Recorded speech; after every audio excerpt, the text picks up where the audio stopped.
In season one, we have some shocking what the fuck moments, right? We Yeah. have some moments that are really hard to digest.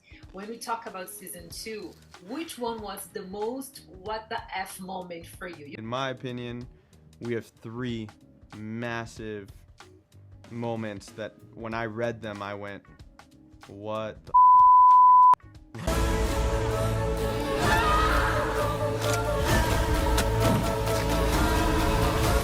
Kidnapping, cults, death. Your friendships are a little more complicated than most.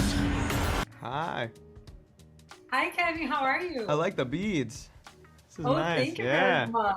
That's cool. Thank you very much. You needed to be like, well dressed for this moment because Me I too. love yellow jackets. And by the way, I love your jacket. You're looking Oh, thank so you. dope. Obrigado, You're obrigado. And congratulations on the show. Yellowjackets is one of my favorite TV shows, as I Oh. said before, and has become one of the most popular TV shows all around the world, right? Wow, So thank you. I wanted to know from you, did you expect that huge success when you signed up for season one? What were your expectations when you started this project? Oof, man, you say that, I just get goosebumps. It's so cool. No, you just hope that the show's gonna do well. You put your heart and soul into it. I think everyone did. I think the crew of this show took their jobs so seriously, and I just hoped that people were gonna like it a lot. And so to see, the reactions internationally, nationally, it's been pretty surreal. But no, you can't expect people to like it the way it's been. And yeah, now we're just sitting here on cloud nine a little bit.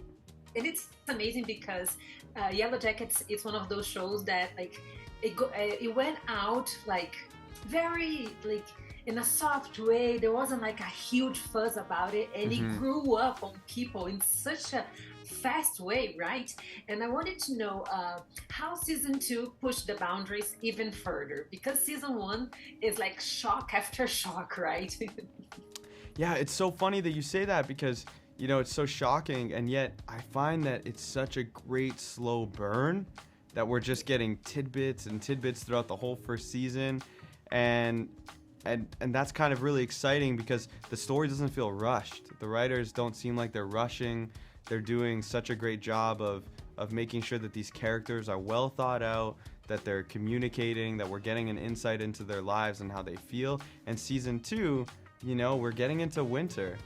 Like, things can only get worse before they get any better, if any better ever. So I think the easiest way to put season two is there's no way things are gonna get easier for them. No way. Yeah. And I was watching season two, which I found amazing. And Thank as you you. said, it's winter, it's a lot harder. And we see Travis is going even further. He's trying to find his brother Javi. And you had a lot of experiences in the woods, like among pure snow. How was that for you, physically speaking? Because you're not like well dressed for that weather. You guys gotta, you had to figure out how to get dressed to, try to handle the winter. How was it for you, physically speaking? Yeah, it was so funny because when we did wardrobe fittings for the first couple episodes of this season, they put me in. There's a first look image of this where I'm wearing this big coat and a rope, and I have magazines stuffed in here, so I look like a massive ball. And I was like, is this really like necessary? Like, do we need this? Like, seems like I'm wearing a lot of clothes. But then when we went into Calgary and we shot the outside stuff, I'm like, this is not warm enough at all. I was freezing. But so you kind of, once you're actually shooting in the cold, you're like, oh, we're unprepared for this completely. But it was a lot of fun to shoot outside and do all the big drone shots that we see, and it's just I had a great time in Calgary with our team, and we had 4-foot snow above our knees that we were trying to trek through, and so it was a challenge physically, but it was so worth it when we got to see the footage after. It was so worth it.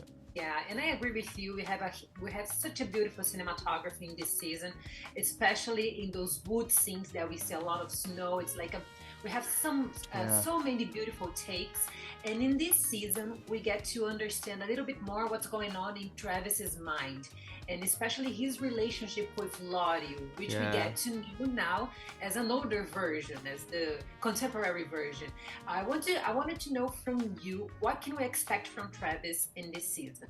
Yeah, well, first off, on the cinematography note, like, let's tip our hats to Shasta and Francois, who put together the most beautiful frame I've ever seen all season, which is just so unreal. But in terms of Travis, I think, he's in a place where he's going to be dealing with a lot of guilt from the past, which is his dad, Javi, who's not there, Jackie, who he was a part of the situation that happened with her, and so he's going to be dealing with that. So hopefully, being a little more vulnerable, because he's had some comfortability with Natalie, and, we definitely see these going to be building some new interactions with people, and the question of, the trust level with Lottie, since he hasn't had a lot of scenes with Lottie in the past or interactions. It's going to be really interesting to see how that unfolds and how that affects him and Natalie. The show is already renewed for season 3, ahead of the release of season 2, which is great, right? You guys have a long way to go. And what do you know so far about season 3, and what can we expect from season 3? I know nothing. All I know is that Bart and Ashley and Jonathan and Drew and everyone, they're not gonna make it easy on us, that's for sure.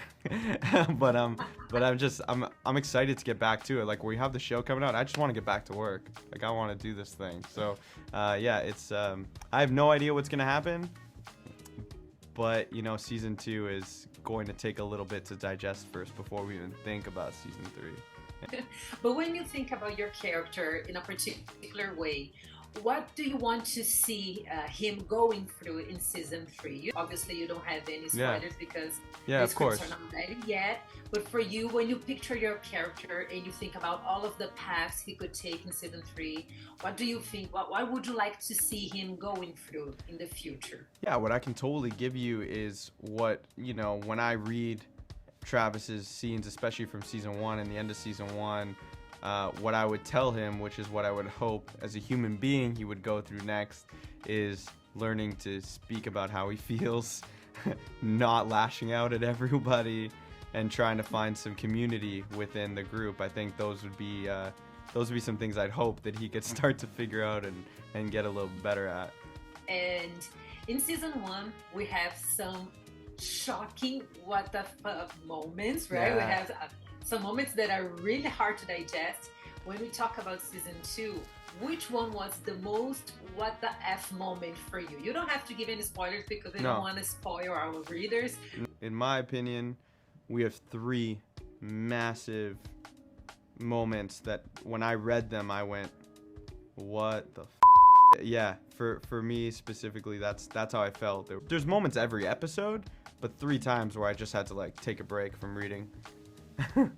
Oh, I can imagine, because at the beginning of season 2, we already have a very what the F moment. So I was like, oh my God, that was episode 2. What can we expect until the end of the season?